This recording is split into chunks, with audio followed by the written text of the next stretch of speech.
Before modern pharmacies, before antibiotics, before even aspirin, how did people survive? The answer? They turned to something more powerful than we ever realized: nature. And guess what? Some of these forgotten remedies are making a huge comeback today. So in this video, we're uncovering the weirdest, wildest, and most effective lost medical secrets of rural America. And trust me, you're gonna want to take notes. Picture this, it's 1825, you've got a raging fever. No hospitals, no doctors, just the woods and the wisdom of your ancestors. So what do? You go to nature's own medicine cabinet. Pioneers brewed elderberries into a powerful syrup to fight off colds and flu. And get this, modern science actually proves they were on to something. Studies now show elderberry can cut flu symptoms in half. What used to be a humble home remedy is now a multi-million-dollar industry. Ever wonder how pioneers soothed a scratchy throat with no lozenges? They chewed on slippery elm bark. Why? Because when mixed with water, it turns into a gel-like substance that coats the throat, kind of like nature's version of cough syrup.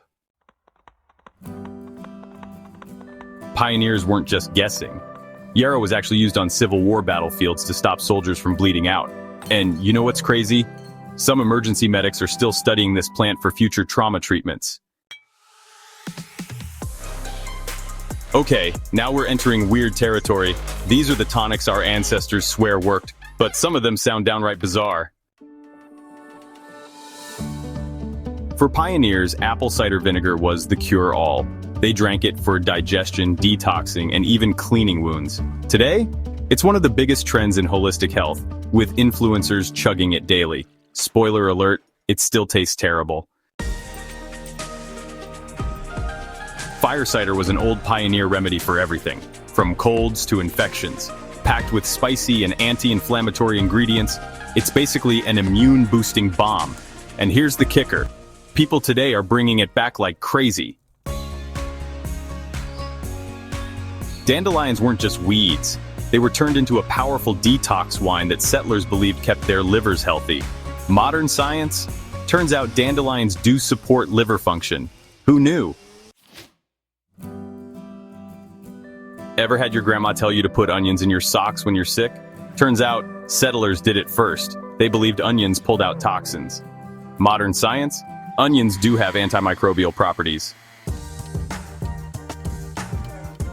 It seems your grandparents had the same remedy for the common cold. Remember what colonial settlers used for the flu and other illnesses? Well, they used onions worked well for colds too, because of its antimicrobial properties. Maybe they were on to something. Ever hear of potato poultices? A potato poultice is a natural home remedy made by grating or mashing raw potatoes and applying them to the skin to help reduce inflammation, swelling, pain, or infection. Sounds crazy, right?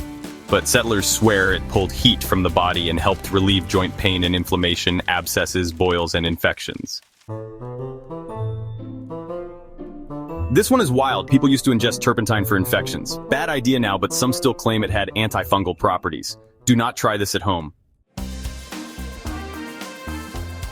Here's the craziest part. Modern medicine is bringing these remedies back. Elderberry in pharmacies, fire cider, trending, dandelion tea, sold everywhere. So the question is, were our ancestors onto something we forgot? If you found this fascinating, hit that like button, subscribe for more lost knowledge, and comment which of these would you try.